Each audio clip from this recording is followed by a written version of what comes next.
Hey, welcome back to part F of our first episode of Beer Dogs.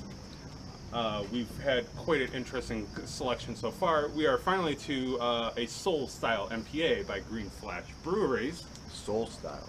I'm going to open up. Since we are doing an episode on End-of-Summer-Patio-Beers, I pulled out of my freezer for this occasion two of my favorite frozen mugs. Right. So Cool. let me pour some. Thank you, sir. I'd like to hear your viewpoints on. A lot of brewmasters will say, "Don't drink their beers out of frozen mugs; it destroys the flavor." What's your viewpoint on that? I like my beer cold. I prefer my beer cold. And to me, it's like the only good wine is the wine that you like. And the only good beer is a beer that you like. Because if you don't like it, it's not a good beer. Like that wit beer, for instance. Not to keep ragging on the same thing, but that definitely has been the low point of this episode. You did a horrible job pouring in this, and this does happen with frozen mugs that you get quite a head on it. Do you have a favorite method for removing the head? Because I definitely have one. And what is that, drinking it? Well, that helps. Some people I know will put just a pinch of salt. I like to go with the rub the side of the nose, stick the finger in, swish it around, and the oil from your naturally occurring oil will actually bring down the head of the beer. Really? Yes. See, I just drink through the head. Okay. And we also learned tonight the opening a beer bottle with a lighter. Yeah, because you're an OU grad, right? Yes. Okay. I think any Mac college, I think if you go there, part of the graduation requirements is to learn how to open a beer with a lighter. University of Toledo Mac College here. And you don't know how to do that. I was pre-med. Just saying. I was Well, anyway. not. Okay. Yes, we have an IPA. We have an IPA. An Give it a IPA. try. There's plenty of them out there. Oh man. Even before I drink this, I get the pine, the pineness, the pineness, Yes. the pininess. It's piney. I feel like when my nose came close, I almost felt like I was smelling the wort of the beer. Now this is dry. Yes. Did you drink? Yeah, I did drink. All right. This I is got dry, through the but it is a satisfying dryness. It is a 75 IBU, which is pretty high on a bitterness scale. Once again, the International Bitterness Committee Well, has, most IPAs are going to be in that has- range, I believe. has given us a 75 IBU. It's very delicious. It's 6.5 alcohol by volume. This is the Soul Style IPA from Green Flash Brewery out of San Diego. And Another San Diego reference tonight. another San Diego reference tonight. A shout out to Aida, who's also from San Diego, or who spent some time in San Diego. Soul Style India Pale Ale, bright and tropical. Taste enlightenment. Enjoy this in a glass, it says. Although it doesn't say in a chilled glass. I'm chilling my glasses, man. Waves of hops. This has the Simcoe hop, the Citra hop, and the Cascade hop in it. Get stoked on single. Our brewers rip creating huge complex double and triple IPA. Pinnacle Craft Beer Enlightenment Soul Style IPA is their effortless and pure manifestation of the single IPA. I can definitely say with this one, I think we initially started talking about, there is layers of it. So I think you can definitely tell the different hops in it. Not an expert of going, look, it's a hop. It's This a one, Simcoe. This is a Simcoe. Yeah. It tastes very Simcoe-ish. We're not that snappish, but I think this is a good intro to IPAs. Some get, especially when you do a double and a triple IPA, you just get insane bitterness, and it's like you might as well just eat some vegetables. Is normally where I find them. I'm not a huge fan of IPAs normally, but I think this is a good entry-level IPA. Yeah, it is. It's not bad because some IPAs feel like you just go and you get some pine needles and stick them in your mouth and just kind of suck on them, or a pine cone or some such thing like that, like smoke a pine cone. Yeah. You get the same effect, but this is like really good. This is really good. I'm gonna jump ahead of the game, and I'm gonna say Please that do. this is a buy. For me, this is a buy. I'm gonna go with a try. I think there's a lot of IPAs to try, so I think it gives you an opportunity to compare it to other IPAs, which we haven't done tonight. So I'm gonna go with the try. Okay. I think again, somebody, split jury, split decision. but I don't think we're that far off. No, no. You're not a real big IPA fan, from what I remember or what I understand. No, I would definitely say in the craft beer categories, I'm definitely a wheat beer fan, like the unfiltered wheat beers, which you don't necessarily like. No, I don't. See, we don't like the same beers, which is a good thing for Beer Dogs. It makes this show a lot more interesting, doesn't it? Yes, it does. We are on our sixth beverage of the evening, so anything wild and crazy you want to talk about? You know what? Since we're let me throw something at you, Scott. Okay, throw it. This is the theme we've given this episode is a Clowns.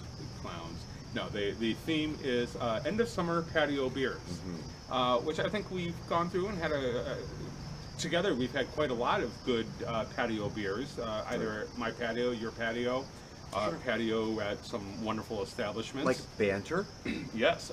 Banter speaking of it has a great patio. Oh my God, their patio is the best patio I've ever drank on. It's on this one, just go. There's the try it, buy it, go to Banter, go sit down on the patio. That's right. I mean, I bet you this has the best patio of any poutineery in the world. I'm serious.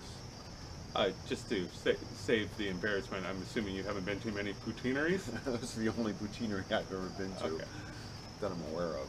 If patios are part of poutineries, I'm it's looking for something to rhyme. Can't come up with it. What I was going to ask you, though, is end of summer 2016, what's your favorite summer moment? My favorite moment of the summer? This has been seriously, for me, this has been a weird summer. This has been, even though it's not been a really, really hot summer, I'm a runner, and I'm training for a marathon, and this has been an incredibly hard. Hey, Scott, the battery died on her GoPro. It did. Here, that's... Okay, this is the way you have to do it. Always shoot video horizontally, yes, never vertically. Especially when two people are sitting next to each other. Or we had three on a bench. We had three at a picnic table on the same side, which was kind of strange yesterday, but it yes, when Matt from Banter was explaining the videos that we were, explaining the beers that we were drinking tonight, we did a wonderful job. So please look back at that video. Yep. Want to take this opportunity to let's follow up. You had started on your favorite memories of the summer, or something from the summer 2016 that stands out for you. Probably just all the running that I did, all the training I did, all the sweating I did. I know that doesn't sound very appetizing, but it was a really, really hard summer, and to be into the nice weather now, it's sort of like that was quite an accomplishment. I'm pretty happy with myself. I'm pretty proud of myself for doing that. Congratulations, for sure. Thank you very much. You know, the jury is still out on summer 2016, so maybe when we're doing our Halloween episode, when we're reviewing pumpkin beers, we will discuss summer again. What about you? What was your moment? Yeah, I have a wonderful girlfriend who has 3 children, and being able to go down to the lake with them and kind of teaching them to swim, and just floating around in the lake and watching the sunset and see the lights on the lighthouse come up. We did that quite a few times, and those were really special moments to just be floating in the middle of the lake and watching the sun come down. Those are the moments I'm going to remember from this summer. Good for you. Good for you. Shall we do a wrap up of episode 1? Yeah, let's do that. As far as I'm concerned, for a summer patio beer, my 2 favorites that we had were this Soul Style IPA. Agreed. From the Green Flash Brewery out of San Diego. And the other one that I really can put my whole heart and soul behind is the Platform Brewery, the Cleveland Pilsner. Those are my 2 favorites. I think my two favorites, I'm going to give number 2 to the Cleveland, local Cleveland brewery with their Pilsner. Really unique concept, a pale Pilsner. Radler. I'm a big fan of the Radler at this point. Radler was the most surprising, I would say. I thought I would fear that the most, and I think that's something that can be used on so many other occasions when beer isn't quite appropriate. So, I want to thank again Matthew Stipe, the owner, proprietor, and beer sommelier of Banter, for providing us with this week's beers and for a grand tour of his restaurant. Please go check him out. If you're ever in the area, it's a great place. You can't go wrong stopping at Banter. So please do that. And also, if you're liking what you're seeing on Beer Dogs, don't forget on Facebook and on YouTube, you can like us. You can also share us with your friends and give us some comments. If you have questions or suggestions on how we can improve, what you'd like to see us do, let us know what beers are you drinking and what things do you like. And if we can get them, we will give them a try and give you some feedback on them. So absolutely, it's very important we go back and forth with this. Thank you very much for joining us. This is the first episode. We're planning on doing one every other Friday night. We'll roll out each of the 6 beers over the course of the 2 weeks. Once again, thank you to Banter. Thank you to our producer, if she does exist. Yeah, she does. We don't know She's yet. the only one that really liked the cider. Yeah, and maybe we can pick up some cider from her whenever we go to these different brew places. So, thank you very much. Like Beer Dogs, share with your friends. We'll see you later. Bye.